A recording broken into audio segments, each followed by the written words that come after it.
आऊज़ु बिल्लाहि मिनश्शैतानिर्रजीम बिस्मिल्लाहिर्रहमानिर्रहीम।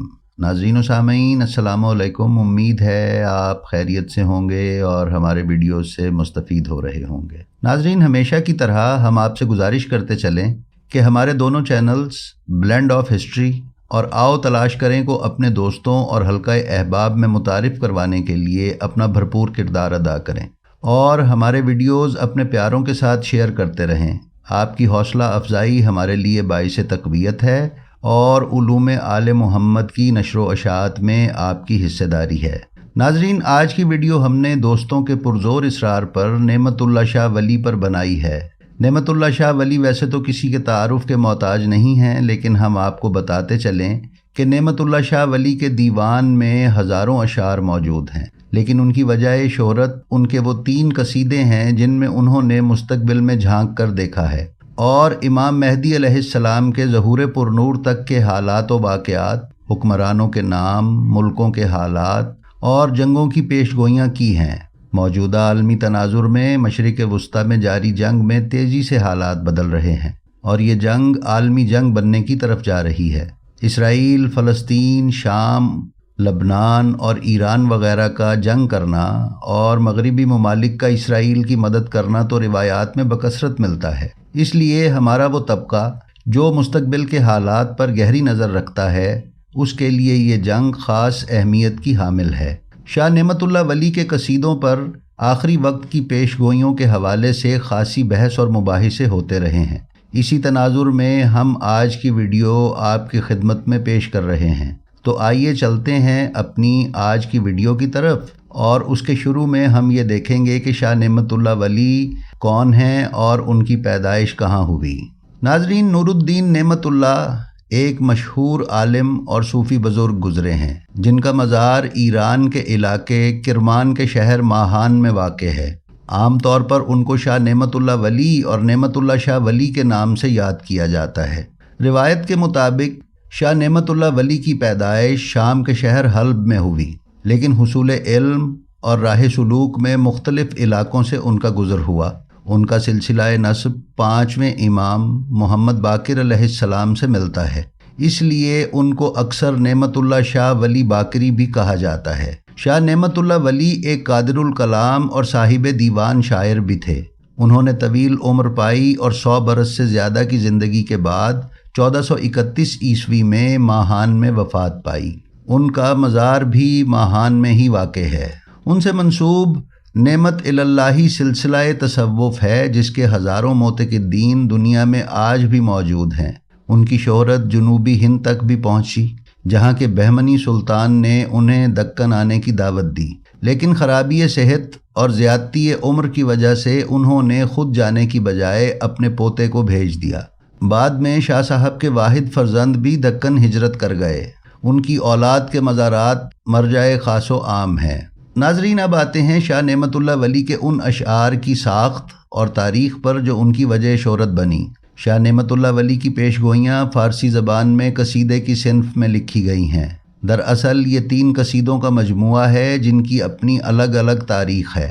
पहले कसीदे में मी बीनम यानी मैं देख रहा हूँ बतौर रदीफ़ इस्तेमाल हुआ है, जबकि दूसरे कसीदे की रदीफ़ पैदा शुद यानी हो जाएगा पर मुश्तमिल है और तीसरे कसीदे की कोई रदीफ़ नहीं, बस हर शेर के आखिर में आना का काफ़िया है। ये तीनों कसायद एक ही शायर शाह नेमतुल्लाह वली से मंसूब किए जाते हैं। नाजरीन, तमाम मुहक्किकीन इस बात पर मुत्तफ़िक़ हैं कि पहला कसीदा शाह नेमतुल्लाह वली का ही कलाम है। उनके मजमुआ कलाम और दीवान में पेशगोइयों पर मुश्तमिल पहला कसीदा ही शामिल है। पहला कसीदा यानी मी बीनम लबो लहजे और शेरी तकनीक के एतबार से एक मुकम्मल और ख़ूबसूरत कलाम है।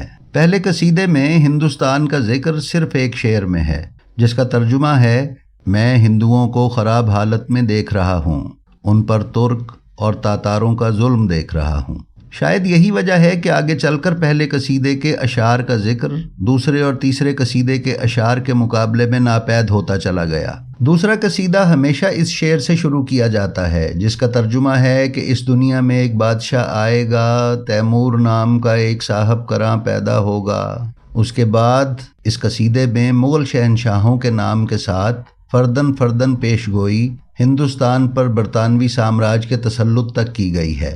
قصیدے کے مطابق انگریز 100 سال تک ہندوستان پر راج کریں گے اور اس کے بعد ایک مسلمان بادشاہ آئے گا جو برطانوی جبر و تسلط کو تاخت و تاراج کر دے گا۔ مسلمانوں کا دور 40 سال تک رہے گا، جس کے بعد دجال کا ظہور اصفہان سے ہوگا، جس کے بعد مہدی موعود کا ظہور ہوگا۔ امام مہدی مسیح موعود کے ساتھ مل کر دنیا سے جبر و ظلم کی حکومت کا خاتمہ روز قیامت تک کریں گے۔ ناظرین، مزے کی بات یہ ہے کہ مختلف اشاعتوں میں جن اشعار میں تاریخ کہی گئی ہے ان میں وقتاً فوقتاً تحاریف کی گئی ہیں۔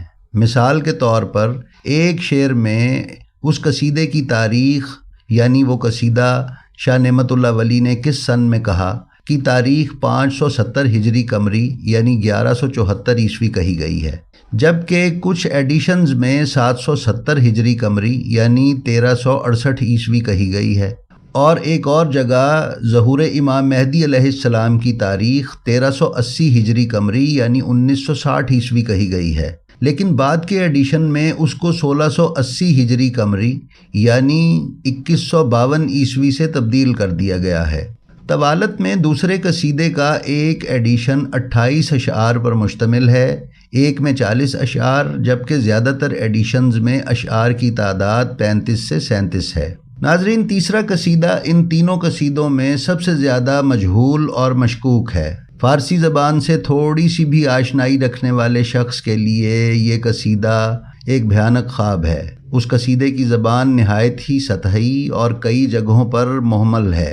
اس کے اشعار کی تعداد میں بھی مختلف نسخہ جات میں بہت زیادہ تضاد پایا جاتا ہے، لیکن ان تمام نسخہ جات میں ایک قدر مشترک ہے جو اس قصیدے کا مقطع ہے، جس کا ترجمہ ہے: اے نعمت اللہ خاموش ہو جا، رب کے رازوں کو ظاہر نہ کر، کن تو کنزن، یعنی 548 ہجری قمری کے سال میں یہ قصیدہ بیان کیا گیا۔ ناظرین، اس قصیدے کا مختصر ترین نسخہ 25 اشعار پر مشتمل ہے، جبکہ طویل ترین نسخے میں 99 اشعار ہیں۔ تیسرے قصیدے کا آغاز مغلوں کے ہندوستان پر حکومت اور پھر عیسائیوں یعنی انگریزوں کے حکومت میں آنے سے ہوتا ہے۔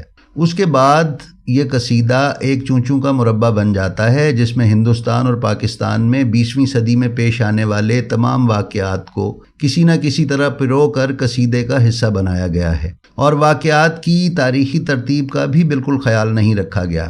اس قصیدے میں جا بجا حقائق کی غلطیاں ہیں، مثلاً چترال، نانگا پربت، گلگت اور تبت کے پاس کا علاقہ میدان جنگ بنے گا وغیرہ وغیرہ۔ دوسرے قصیدے کا پہلا ذکر پہلی دفعہ 1866 میں ایک برطانوی مجسٹریٹ ریون شاہ کے ایک مقدمے سے متعلق ان کے تاثرات میں آیا۔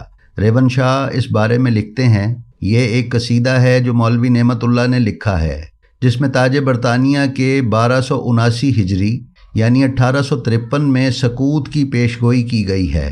برطانوی حکومت گرنے کی تاریخ متعدد بار تبدیل کی جاتی رہی ہے تاکہ اس پیش گوئی پر عوام کا ایمان برقرار رہے۔ ریون شاہ کے ذکر کردہ دوسرے قصیدے کے 35 اشعار W ہنٹر نے اپنی کتاب دا انڈین مسلمان میں بھی نقل کیے ہیں، لیکن دونوں انگریز مصنفین ان قصیدوں کے شاعر کے بارے میں کوئی معلومات فراہم نہیں کرتے۔ ان کے مطابق یہ دونوں قصائد جعلی تھے، جبکہ حقیقت کے مطابق پہلا قصیدہ واقعی شاہ نعمت اللہ ولی کا ہے۔ ناظرین، اب آتے ہیں تیسرے قصیدے کی طرف۔ تیسرا قصیدہ پہلی دفعہ خواجہ حسن نظامی کی کتاب کتاب الامراء مجموعہ 1913 میں منظر عام پر آیا۔ انہوں نے اس قصیدے کے 40 اشعار نقل کیے۔ خواجہ حسن نظامی کی کتاب کے بعد اس تیسرے قصیدے کے اشعار ہر گزرتے ایڈیشن کے ساتھ بڑھتے چلے گئے، یہاں تک کہ کچھ ایڈیشنز میں یہ تعداد 99 اشعار تک پہنچ گئی۔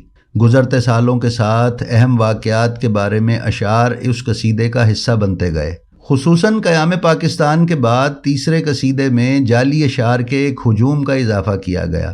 قمر اسلام پوری اس بارے میں لکھتے ہیں کہ متحدہ ہندوستان میں قریباً ایک صدی کے دوران شاہ صاحب کے نام پر تقریباً 80 اشعار کی جعل سازی کی گئی ہے، لیکن پاکستان میں آزادی کے صرف 25 سالوں میں ہی 58 جعلی اشعار گھڑے گئے۔ بالخصوص 71 کی جنگ اور سقوط ڈھاکہ کے بعد ان پیش گوئیوں کا ذکر زور و شور سے کیا گیا۔ متعدد ناشرین نے ان جعلی اشعار کی ایڈیشنز کی بھرمار کر دی۔ اور پاکستانی مسلمانوں کا یہ ایک محبوب مشغلہ بن کر رہ گیا۔ جی تو ناظرین، یہ تھی ہماری آج کی ویڈیو جو آپ کو یقیناً پسند آئی ہوگی۔ ناظرین، اپنا بہت سا خیال رکھیے گا۔ السلام علیکم۔